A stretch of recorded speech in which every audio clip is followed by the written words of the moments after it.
হলে মারাত্মক ক্ষতি হবে, এমনকি মৃত্যুর মতো ঘটনা ঘটতে পারে। প্রিয় নবী তার উম্মতের জন্য কতই না সুন্দর জীবন ব্যবস্থা রেখে গিয়েছে।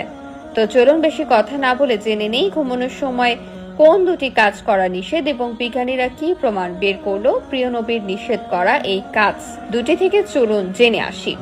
আপনি যদি মুসলিম হয়ে থাকেন ভিডিওটি অবশ্যই দেখবেন এবং শেয়ার করে প্রিয় নবীর হাদিসটি সবার কাছে পৌঁছে দেবেন, কারণ আপনার মাধ্যমে যদি কেউ কোনো ভালো কাজ সম্পর্কে জানতে পারে এবং পালন করে তার জন্য আপনি প্রিয় নবীর একজন প্রিয় উম্মত হতে পারবেন।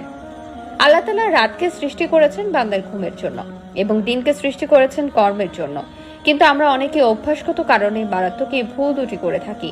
1 নম্বরে প্রিয় নবীর ঘরের লাইট বন্ধ করে ঘুমোতে বলেছেন। লাইট জ্বালিয়ে ঘুমানো কতটা মারাত্মক ভুল চলুন জেনে নেই।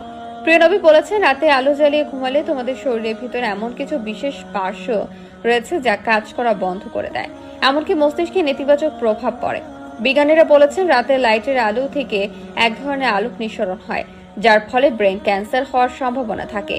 আমাদের শরীরে এক ধরনের গ্রন্থি আছে যার নাম ফাইনাল গ্রন্থি, আর এই গ্রন্থি শুধুমাত্র অন্ধকারেই কাজ শুরু করে, এক ধরনের হরমোন নিঃসরণ করে। লাইট জ্বালিয়ে ঘুমালে এই গ্রন্থি কাজ করা বন্ধ করে দেয় এবং হরমোন নিঃসরণ বন্ধ হয়ে গেলে শারীরিক মানসিক বিভিন্নভাবে নেতিবাচক প্রভাব পড়ে।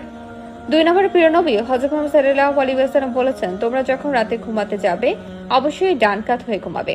বাম কাত হয়ে ঘুমালে তোমাদের পাকস্থলী নানাবিধ সমস্যার দেখা দেবে, যা পরবর্তীতে মারাত্মক রূপ নিতে পারে। বিজ্ঞান বলছে, কোনো মানুষ যদি বাম কাত হয়ে ঘুমায় তাহলে তার পাকস্থলী খাদ্য হজম প্রক্রিয়ায় ব্যাঘাত ঘটে। পাকস্থলী যেহেতু বাম দিকে বাঁকানো, তাই যদি কেউ বাম দিকে শুয়ে থাকে তাহলে তার খাবার এক জায়গায় জড়ো হয়ে থাকে, যা তার পাকস্থলীতে পুরোপুরিভাবে সচল থাকতে পারে না।